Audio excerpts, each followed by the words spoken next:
English Easy Podcast. Hello, learners. Welcome back to English Easy Podcast, your partner to learning English. So today we are doing a deep dive that is incredibly relevant for, well, basically anyone at the intermediate level. We are tackling a really specific, deeply relatable struggle. Yeah, and it's a big one. It's that awful feeling of freezing up. Exactly. It's like, you're watching an English movie and you understand every single joke. Your brain is totally dialed in. You know the vocabulary, the grammar makes perfect sense in your head. But then the moment you open your mouth to actually speak, it's like your tongue weighs 10 pounds. Right. Your lips just refuse to cooperate. You stutter, you freeze, and suddenly you feel just incredibly shy. Like all that knowledge just vanished. Why on earth does that happen? Well, it's a deeply frustrating barrier. I mean, it really is. And it's something almost every language learner hits at this stage. But I think we need to establish a core truth right off the bat today. Okay, what's that? If this happens to you, listener, there is absolutely nothing wrong with your intelligence. And there's nothing wrong with your English level. Your brain is perfectly fine. The issue is simply that your mouth is completely untrained. That's such a relief to hear, honestly. So I want you, the listener, to just pause for a second and think about that. Mentally, picture your biggest speaking hurdle right now. Yeah, get a clear image. Like, is it speaking up in a team meeting? Or maybe it's just ordering coffee without sounding rehearsed. Hold that specific image in your mind, because we spend hours and hours training our brains for those exact moments, right? Oh, absolutely. We memorize endless vocabulary lists, we study complex grammar rules, we read subtitles until our eyes literally hurt, but then we try to translate that to the real world and the mouth just quits. Yeah, and there is a very biological reason for that. Because speaking is not just a mental activity. I mean, it is a highly demanding muscular activity. Wait, muscular, like going to the gym? Exactly like that. You are pouring all of this energy into training the brain, but you're completely ignoring the actual physical muscles required to produce those sounds, like your lips, your tongue, your jaw, your vocal cords. So my brain is operating in English, but my mouth is basically still stuck in my native language. Precisely. It's stuck in the biological habits of whatever your first language is. Right, because, if I've spent my entire life speaking Spanish or Japanese or Arabic, my facial muscles have spent decades becoming highly specialized at making those specific sounds. Exactly. Your facial muscles have built incredible muscle memory for your native language. Yeah. But English has a completely different phonetic and muscular requirement, Yeah, that makes a lot of sense. Asking your mouth to suddenly produce a soft English th sound or a hard R when it hasn't spent years developing the specific micro muscles for it, well, it's like asking a marathon runner to suddenly perform elite gymnastics. Oh, wow. It's the same body, but it is an entirely different muscular demand. Okay, let's unpack this a little more, because there's an amazing analogy from our source material that perfectly illustrates this disconnect. Oh, the push-up analogy. I love this one. So imagine, you decide you want to get strong, so you go to the library and you read 100 books about push-ups. You learn the exact anatomical form. You understand the mechanics of the chest muscles and the arms. You're a push-up expert on paper. Right. You could literally give a brilliant university lecture on push-up theory to your friends. But, and this is the kicker, you have never actually gotten down on the floor and done one single physical push-up. And we all know exactly what happens next. When you finally get down on the floor to try a real push-up, you instantly collapse. You fall flat on your face. Exact. And crucially, you don't fall because you're stupid. You don't fall because you don't understand how a push-up works. You fall because your muscles are weak. That is such a huge light bulb moment. Because when we stumble over an English sentence, we immediately blame our brains. We think, oh man, I forgot the past tense. I'm so bad at this language. Right, you take it personally. Yeah. But it's not a knowledge failure at all. It's a physical failure. Exactly. You have what we can call a lazy mouth. And, I want to be very clear, that is not an insult at all. Your mouth is simply used to its old routine. Right, it's just doing what it knows. Yeah. English requires completely different stress patterns, rising and falling tones, soft consonants, heavily linked words. If your mouth has never physically practiced these specific unfamiliar movements, of course it's going to stumble. Okay, so if the mouth is a muscle and it falls flat because it's weak, that means we need to take it to the gym. That's the only way.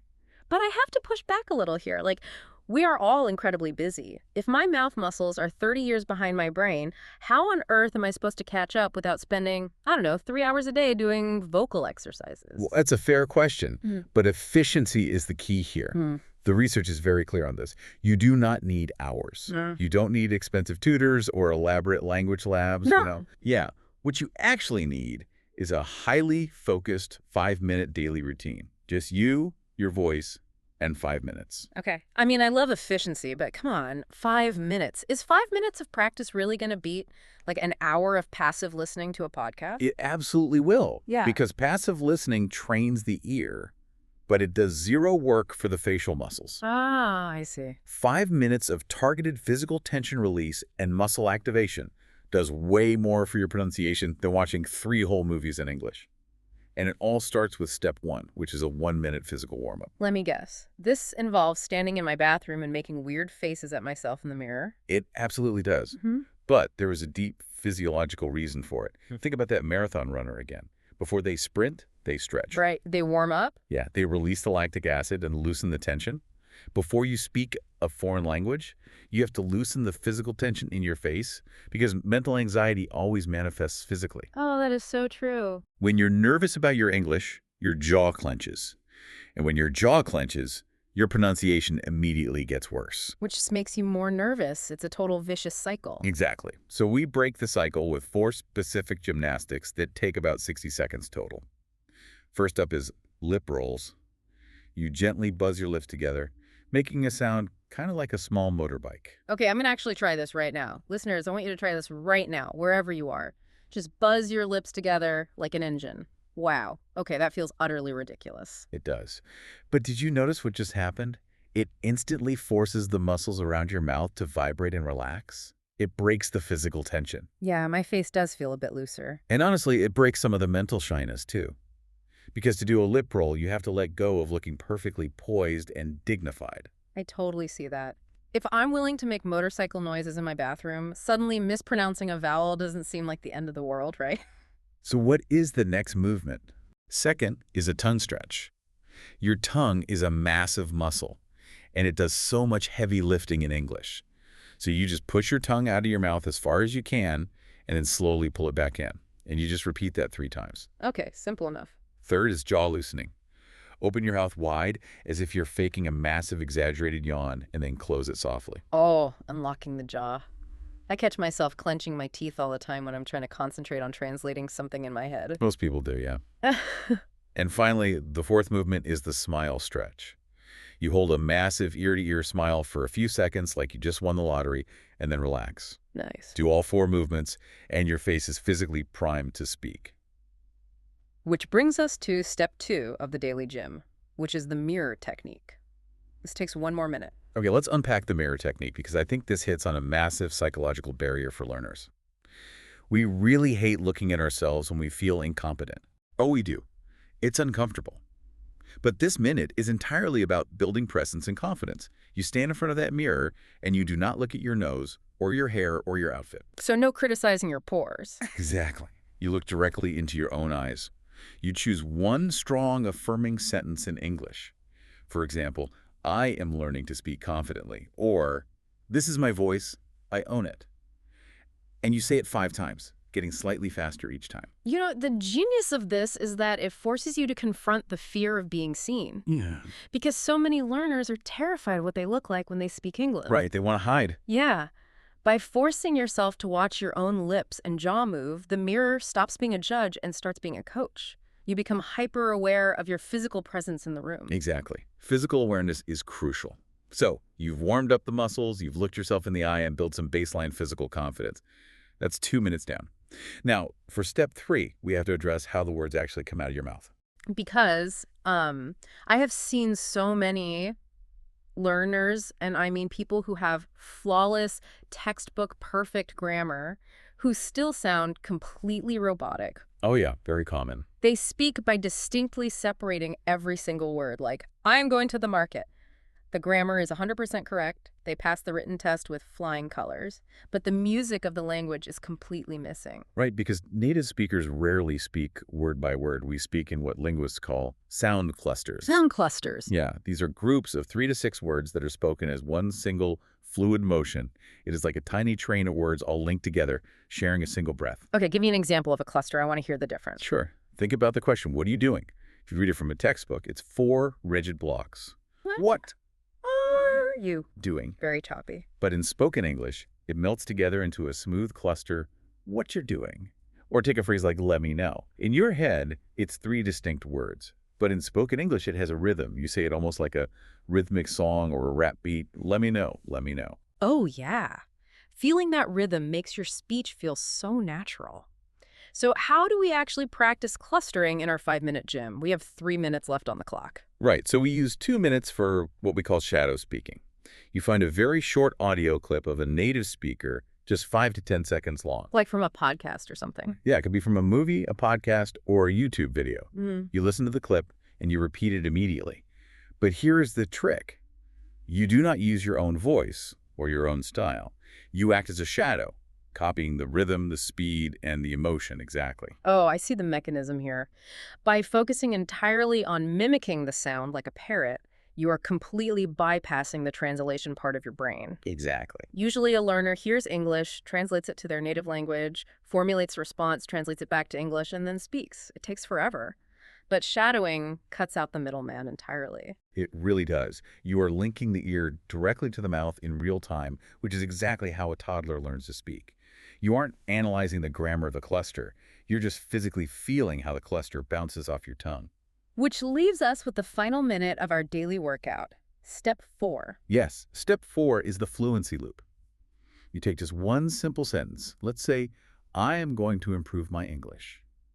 First, you say it incredibly slowly, feeling every single consonant and vowel stretch out. Really sounding it out. Yeah, I'm going to improve my English. Then, you say it at a normal conversational speed, and finally, you push yourself to say it fast, forcing all the words into a smooth cluster. I'm going to improve my English. Oh, so it's slow, normal, fast, and you just loop that for 60 seconds? Exactly. I love how that links back to the push-up analogy from earlier. You're doing a slow push-up to check your form, a normal one for reps, and a fast one for explosive power. You're actively building that muscle memory. It's exactly right. So to recap the daily gym, it's 1 minute of warm-up faces, 1 minute of mirror confidence, 2 minutes of shadow speaking, and 1 minute of the fluency loop. 5 minutes total. Okay, I am completely sold on the physical training. The mouth is warm, the clusters are smooth, the muscle memory is building. But I have to be honest here.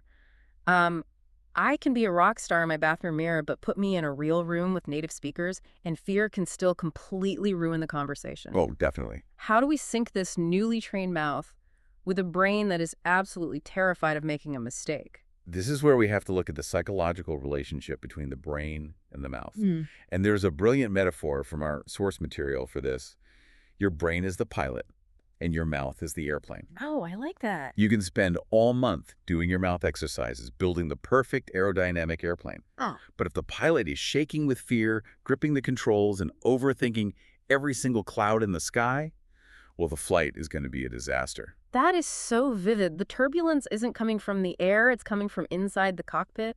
Exactly. When the pilot is terrified, they grip the steering wheel too tightly. And I imagine, biologically, when our brain panics about grammar, our jaw completely tenses up again, completely undoing all the physical warm-ups we just did in the mirror. That is exactly what happens. Fear causes physical rigidity. So we have to calm the pilot down. We have to shift the learner's mindset away from accuracy and toward emotion. Right. Many learners are paralyzed because they only focus on being correct. Their internal monologue is just a constant grammar checklist like, did I use the past perfect? Was that the right preposition? Did I drop an article? But in the real world, human beings don't remember your grammar. Unless you're literally taking an academic test, people remember your energy. They remember your eye contact. They remember how you made them feel. Precisely. So to calm the pilot, we need to practice like an actor.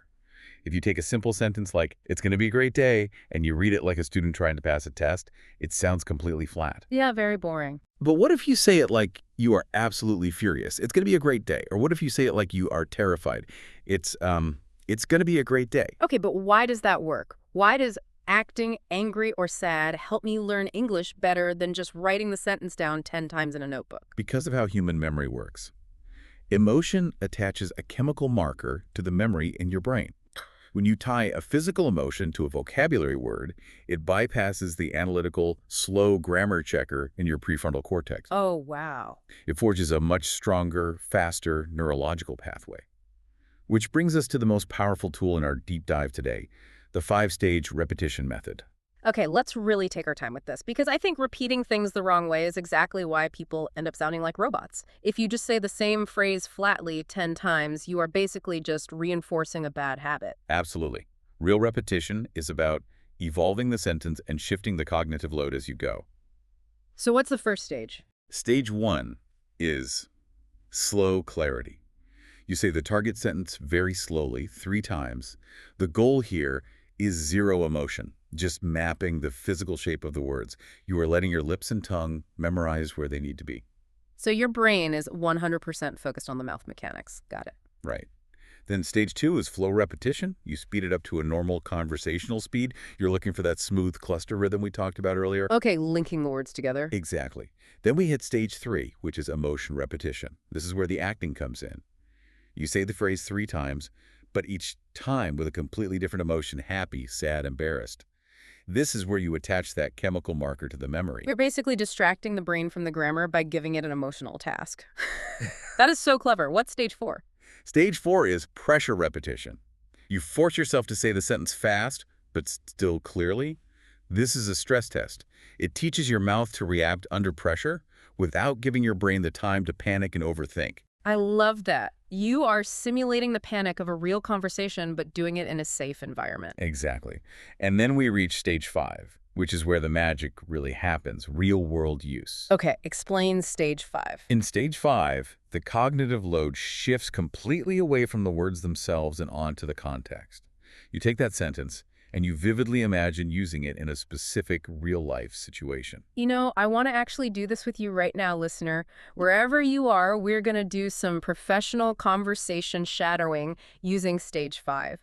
We are going to lock a sentence into your long-term memory today. Oh, this is a fantastic exercise to tie it all together. Let's set the scene.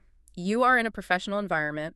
It is a high-stakes job interview. The hiring manager is sitting across the desk from you. Your hands are a little sweaty, the pressure's on, and they just gave you a massive compliment about your portfolio. Okay, great setup. Our practice sentence is this: I don't know what to say, but I'm very grateful for this opportunity. Now notice the context there, listener. If you were on a romantic date, that phrase would sound soft and intimate. If you were in an awkward social situation, we'd sound confused. But in a job interview, it needs to convey confidence, professionalism, and genuine gratitude, even if your internal pilot is currently panicking. Exactly. We are acting. So, listener, I want you to shadow me. Put yourself in that office chair, sit up straight, take a breath, pilot the airplane with confidence. Say it out loud with me, emphasizing the gratitude. I don't know what to say, but I'm very grateful for this opportunity. Do you feel the difference? Yeah. When you practice stage 5 like that, the sentence stops living in your notebook as a piece of abstract grammar. It starts living in your actual life. Yeah, it becomes real. You're preparing your emotional state to deliver the words, not just memorizing the vocabulary. We have covered so much vital ground today. I mean, we've talked about the lazy mouth, the push-up analogy. We broke down the 5-minute daily mouth gym, the science of sound clusters, the nervous pilot, and the 5-stage repetition method. It's a lot of tools for the toolbox. It really is. But as we wrap up this deep dive, I want to speak directly to the shy learner listening right now, because I know that internal voice. The one whispering, what if I mess up? What if they laugh at me? What if I sound stupid? It is a very loud, very common voice. But we have to look objectively at the reality of that fear. Fear is incredibly expensive. What do you mean by that? Well, we obsess over the potential cost of making a grammar mistake, but we rarely calculate the actual cost of our silence. Think about it. How many ideas have you kept to yourself? How many job opportunities were lost just because you stayed silent in a meeting? Wow. How many amazing friendships never happened because you were too afraid of your accent to just say hello? That is a staggering thought. The cost of your silence is so much higher than the cost of a mispronounced vowel or dropped preposition. But the beautiful, empowering thing about everything we discussed today is this: you don't have to conquer your fear in public. You can build your courage in private. There's a powerful quote from our source material that I want you to write down on a sticky note and put on your bathroom mirror. It says, "I don't repeat to remember, I repeat to become." I repeat to become. That is a profound mindset shift.